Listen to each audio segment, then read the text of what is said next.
you think you know yourself. Your thoughts, your decisions, your personality, it all feels clear. But what if I told you, the person you believe you are, is only a small part of the truth? Right now, as you're watching this, your brain is hiding things from you. Not small things. Important things. The real reasons behind your choices. The patterns controlling your behavior. The hidden fears shaping your life. And the most dangerous part is, you don't even realize it's happening. You feel like you're in control. Like your decisions are logical. Like you understand yourself. But most of the time, you're only seeing what your brain allows you to see. Psychologists call this a blind spot. A hidden layer of your mind that quietly controls your actions, while staying completely invisible. Think about it. Have you ever made a decision, and later wondered, why did I do that? Or repeated the same mistake, even when you knew better? That's not lack of intelligence. That's lack of self-awareness. And here's the uncomfortable truth. Most people don't lack potential. They lack the ability to see themselves clearly. Because the brain has one priority: protect you. Not show you the truth. And sometimes, the truth is exactly what your brain is trying to hide. Which raises a dangerous question. If your mind is hiding things from you, what exactly is it trying to protect you from? Your brain is not designed to show you the truth. It is designed to protect you from it. That might sound strange. Because you believe your mind helps you understand the world. But in reality, your brain filters everything you see. Not based on what is true, but based on what feels safe. Every memory. Every thought. Every interpretation. It all passes through one silent question: will this hurt me? If the answer is yes, your brain doesn't show you the full picture. It edits it. Softens it. Sometimes, completely hides it. This is why self-awareness is so rare. Because seeing yourself clearly is not always comfortable. It means noticing your weaknesses, your patterns, the habits that are quietly limiting your life. And your brain sees these things as threats. Not physical threats, but psychological ones. Threats to your identity, to your sense of control, to the story you believe about yourself. So instead of showing you the truth, your mind creates a safer version of reality. A version where you are right. Your choices make sense. Your behavior feels justified, even when it isn't. Have you ever noticed how easy it is to see flaws in others, but difficult to see them in yourself? That's not coincidence. That's your brain protecting your self-image. And the more you rely on this protection, the less aware you become. You stop questioning your thoughts. You stop observing your behavior. You stop seeing the deeper patterns controlling your life. And slowly, you begin living on autopilot. Believing you are in control, while your mind quietly decides everything for you. But this raises a deeper problem. If your brain is constantly protecting your self-image, then how much of your personality is actually real? And how much of it is just something your mind created to keep you comfortable? You don't just live your life. You live a story about your life. A silent narrative your brain has been building for years. About who you are. What you're capable of. And why your life is the way it is. I'm just not that confident. I'm not good at this. This is just how I am. These thoughts feel real. But they are not facts. They are stories your brain created. And once a story is formed, your mind begins protecting it. Every experience you have gets filtered through that story. If something supports it, your brain remembers it. If something challenges it, your brain ignores it. This is how your identity slowly becomes fixed. Not because it's true, but because your brain keeps reinforcing it. Psychologists call this confirmation bias. A hidden pattern where your mind only accepts what matches what you already believe. Which means something dangerous starts happening. You don't see reality as it is. You see reality as your story allows it to be seen. Think about it. If you believe you're not capable, you'll notice every failure. Ignore every success. And over time, your belief will feel even more true. Not because it is true, but because your brain keeps proving it to you. And this is where self-awareness begins to collapse. Because you're no longer observing yourself. You're defending a version of yourself. A version that may not even be real. But feels safe. Familiar. Comfortable. And the more you believe this story, the harder it becomes to question it. Because questioning it means something uncomfortable. It means admitting that the person you think you are might not be the full truth. And your brain resists that. Strongly. But if your identity is built on a story, and your brain is constantly protecting that story, then the real question becomes even more unsettling. Who are you, without that story? If you remove the story, what remains? Not the labels. Not the roles. Not the version of you that the world sees. Because your identity is not as solid as it feels. It is constructed. Built slowly over time. From memories. From experiences. From what people told you about yourself. You're smart. You're not good enough. This is who you are. And without realizing it, you started believing those words. You repeated them. You acted according to them. Until they stopped feeling like opinions, and started feeling like truth. But here's the problem. Most of your identity was formed without your awareness. You didn't consciously choose it. It was shaped by your environment. Your upbringing. Your past. Which means something uncomfortable is true. The person you think you are may not be who you actually are. It may just be who your brain learned to become. And once that identity is formed, your brain begins protecting it at all costs. Even if that identity is limiting. Even if it's holding you back. Because to your brain, a familiar identity feels safe. Even if it keeps you stuck. So every time you try to change, try something new, or step into a different version of yourself, your brain reacts. It creates resistance. Doubt. Fear. Not because change is impossible, but because it threatens the identity your mind is protecting. And slowly, without realizing it, you start living inside a version of yourself that was never consciously chosen. A version that feels real, but may not reflect your true potential. This is the identity illusion. Where you confuse what you've learned with who you truly are.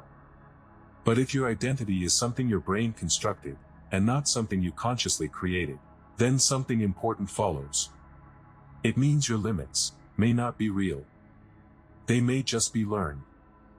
And if that's true, then why does it feel so difficult to break free from them? You think something is wrong with you. You try to change, but you don't. You plan, but you delay. You know what to do, but you still don't do it. And every time this happens, you tell yourself the same thing: I'm just lazy.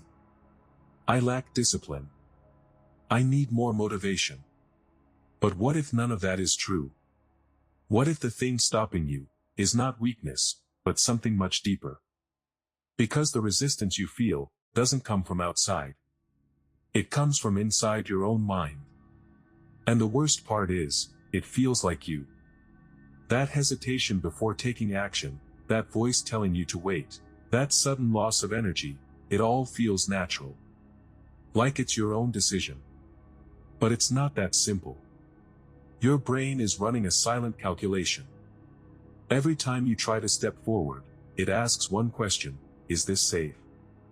Not safe for your future. Not safe for your growth. But safe for your identity. And if the answer is uncertain, your brain slows you down. It doesn't stop you completely. That would be obvious. Instead, it creates subtle resistance. You overthink. You doubt. You procrastinate. Not because you can't move, but because your mind is quietly pulling you back. And here's where it becomes dangerous. You don't see it as resistance. You see it as yourself. Your thoughts feel like your own. Your hesitation feels logical. Your delay feels justified. So you trust it. And slowly, you begin obeying it. Again and again. Until staying the same feels normal. Feels comfortable. Feels right. But think about this. If that resistance feels like you, and you keep following it, then how much of your life is actually being controlled by something you never questioned? And if that's true, then one uncomfortable question remains. Is that resistance really you? Or is it something your brain created to keep you the same? Your brain is not trying to stop you. It's trying to protect something. But not what you think. It's not protecting your success. Not your future. Not your potential. It's protecting your self-image. The version of you that feels familiar. The identity you've been carrying for years. The story you believe about yourself. Because to your brain, your identity is everything. It tells you who you are. What you can do. What you should avoid. And once that identity is formed, your brain treats it like something that must be preserved. Even if it's wrong. Even if it's limiting. Even if it's holding you back from becoming more. Think about it. If you've always believed, I'm not confident, then acting confidently feels uncomfortable. Not because you can't do it, but because it conflicts with your identity. And your brain sees that conflict as a threat. So it creates resistance. Doubt. Hesitation. It pushes you back toward behaviors that match your identity. Because consistency feels safe. Even if that consistency keeps you stuck. This is why change feels so difficult. Because change is not just about actions. It's about breaking identity, and your brain will fight that. Quietly. Subtly. But consistently.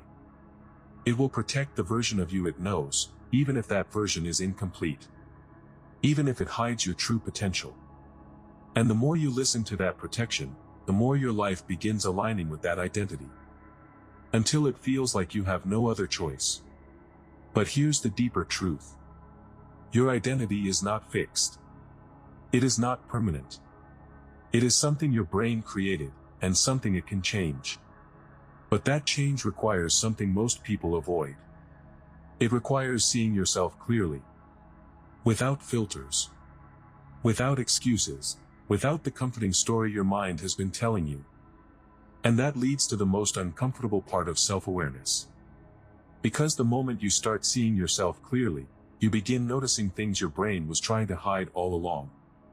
Patterns. Habits. Decisions.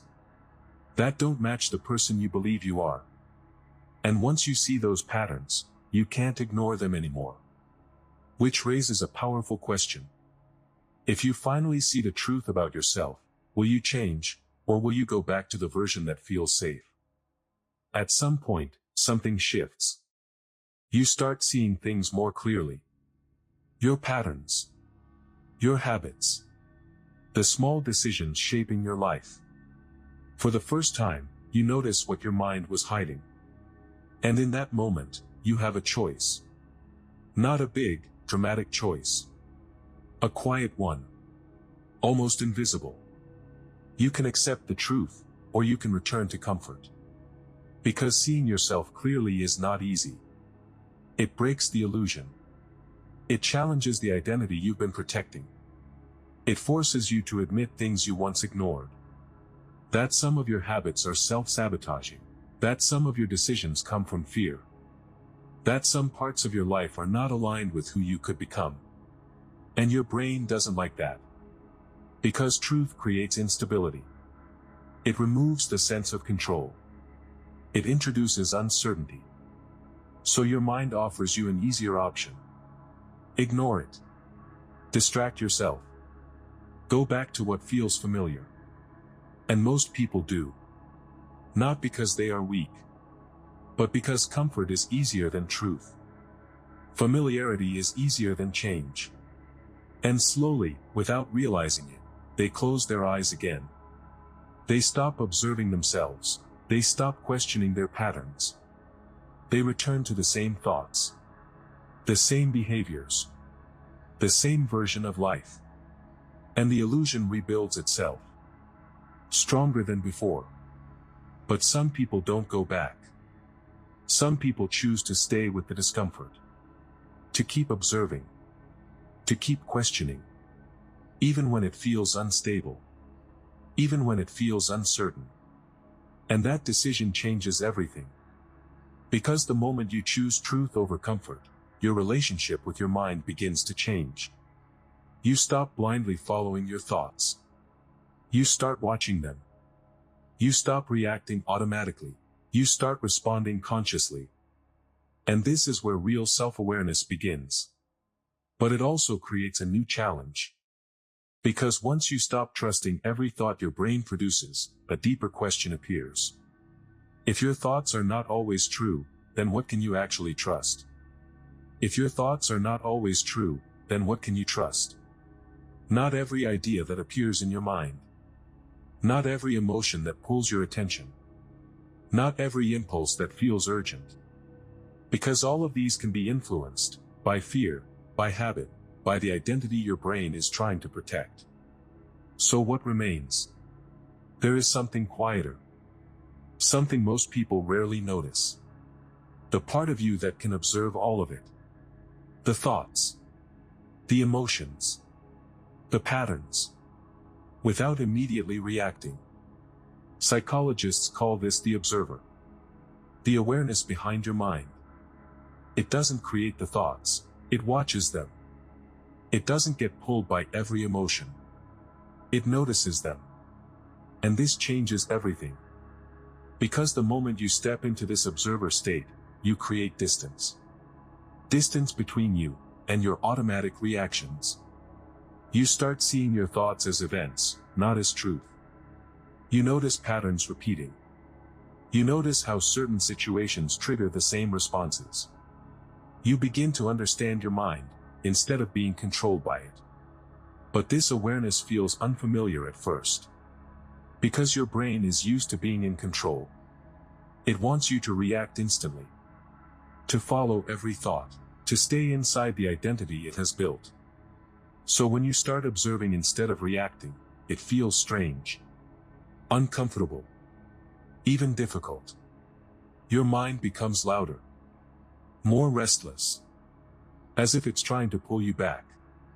And this is where most people stop. They go back to automatic thinking. Back to reacting without awareness. Because staying present with your own mind requires effort. But if you stay with it, something powerful begins to happen. The patterns that once controlled you start losing their grip. The thoughts that once felt absolute start feeling optional. And slowly, you begin taking control back. Not by forcing change, but by seeing clearly.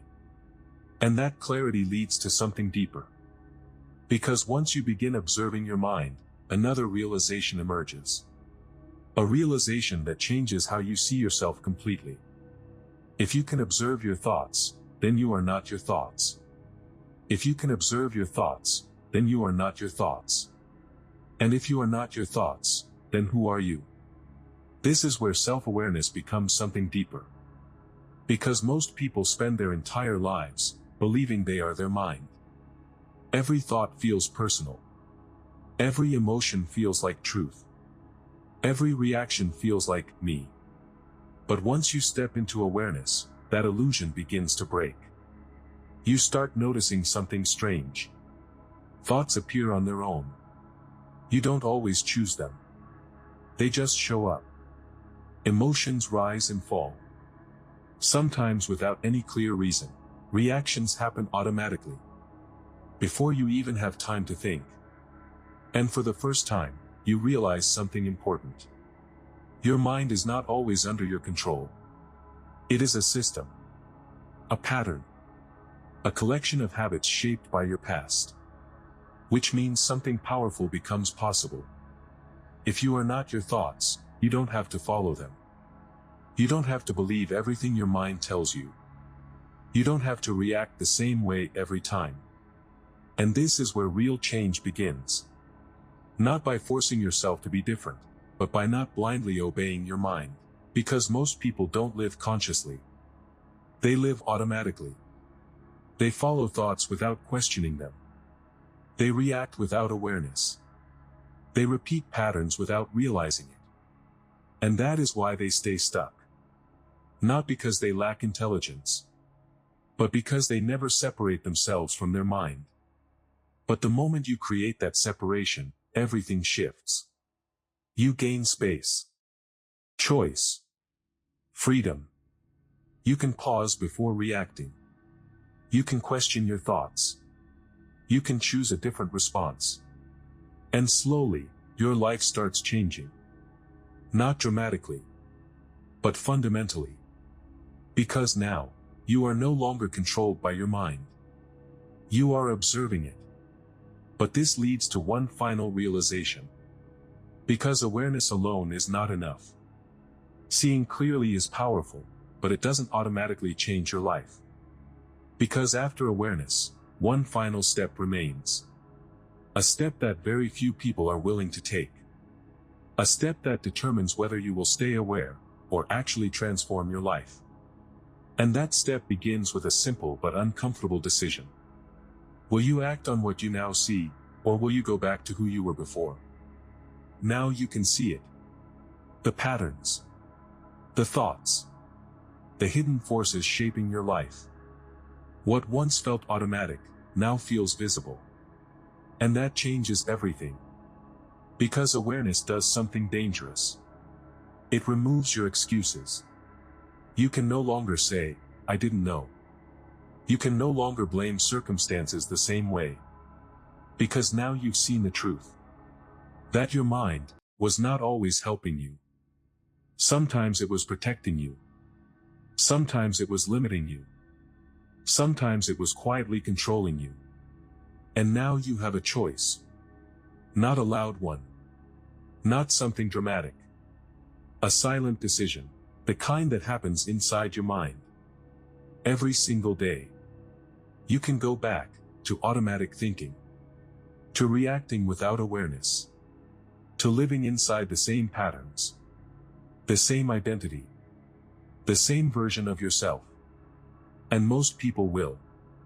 Because it's easier. It's familiar. It feels safe. But there is another path. A path that requires something different. Not more intelligence. Not more motivation. But more honesty with yourself. It requires noticing your thoughts, and not blindly trusting them. It requires seeing your patterns, and not running away from them. It requires acting differently, even when your mind tries to pull you back. And this is where real transformation begins. Not in big moments, but in small, consistent decisions. Choosing awareness over autopilot. Choosing truth over comfort. Choosing growth over safety. Again and again. Because self-awareness is not something you achieve once. It is something you practice. Every day. In every decision. And over time, those small choices begin to reshape your life. You think differently. You act differently. You become someone different. Not because you forced change, but because you stopped being controlled by what you never questioned. And that leads to the final realization. You were never truly stuck. You were just unaware. And now that you can see, everything becomes your responsibility. So the real question is no longer about your mind. It's about you. Now that you see how your brain works, will you take control of your life, or will you let your mind take control again?